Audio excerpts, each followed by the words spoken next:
अस्सलामुअलैकुम। शब बारात क्या है? शबान इस्लामी साल का 8वां महीना है। शबान का मतलब है जमा करना और अलग करना।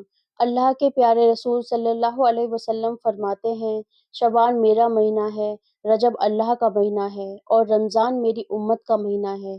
शबान गुनाहों को मिटाने वाला और रमज़ान पाक करने वाला महीना है। अल्लाह के रसूल रमज़ान के बाद सबसे ज़्यादा रोज़े शबान के महीने में रखा करते थे। शबान महीने की 15वीं रात को शब बारात कहा जाता है। बारात का मतलब बरी होना, आज़ाद होना, क्योंकि ये रात अपने गुनाहों से तौबा करके अल्लाह के फजल से जहन्नुम के अजाब से आज़ाद होने वाली रात है, इसलिए इसे शब बारात कहा जाता है।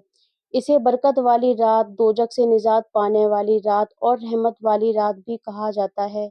इस रात के बारे में उम्मुल मोमिनीन हज़रत बीबी आयशा सिद्दीक़ा रज़ी अल्लाह अन्हा को बताते हुए अल्लाह के रसूल सल्लल्लाहु अलैहि वसल्लम ने फरमाया कि इस रात अगले साल जितने भी पैदा होने वाले होते हैं वो इस रात लिख दिए जाते हैं और जितने भी इस साल मरने वाले होते हैं वो भी लिख दिए जाते हैं। इस रात में लोगों के साल भर के आमाल उठा लिए जाते हैं और इसी रात साल भर की मुकर्रर रोज़ी उतार दी जाती है। अल्लाह पाक इस रात अपनी रहमत से अपने बंदों को बख्श देता है, लेकिन शिर्क करने वालों को और अपने भाई से दुश्मनी रखने वालों को नहीं बख्शता।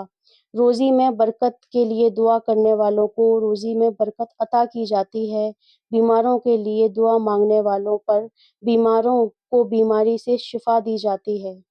शब बारात पर क्या ज़रूरी काम करने चाहिए? शब बारात की रात बहुत मुबारक रात मानी जाती है। इस रात को इबादत की रात कहा जाता है, इसलिए इस रात को कुछ ज़रूरी कामों को ज़रूर करना चाहिए।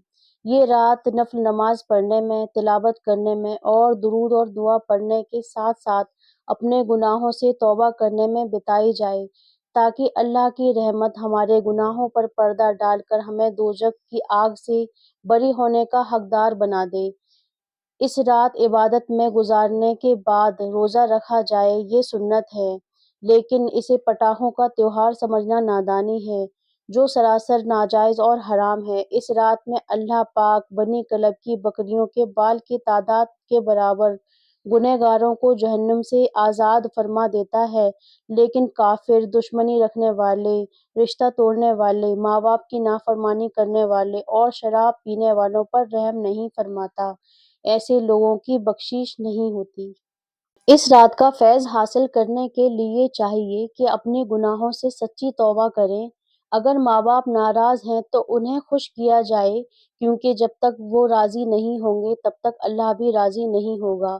किसी दीनी भाई से मनमुटाव हो गया है, सलाम-कलाम बंद हो गया है, मेल-मिलाप करके गलतफ़हमी दूर करके उसका बहाल किया जाए और अपने रब से रहमत व करम की मग़फ़िरत की दुआ मांगी जाए, इस यकीन के साथ कि अल्लाह पाक हमें इसके फैज़ माला-माल फरमाएगा।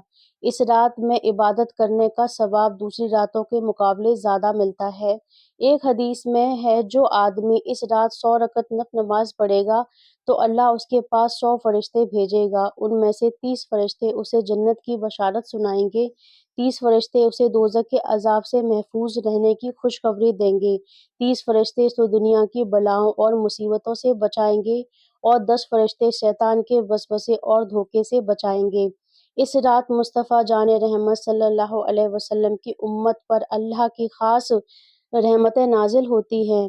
ये रात तौबा इस्तग़फ़ार की रात है, इसलिए हमें चाहिए कि हम इसकी कद्र करें और इसकी अहमियत समझें, अपने गुनाहों से माफ़ी मांगें, तौबा करें और तौबा पर कायम रहने की नीयत भी रखें।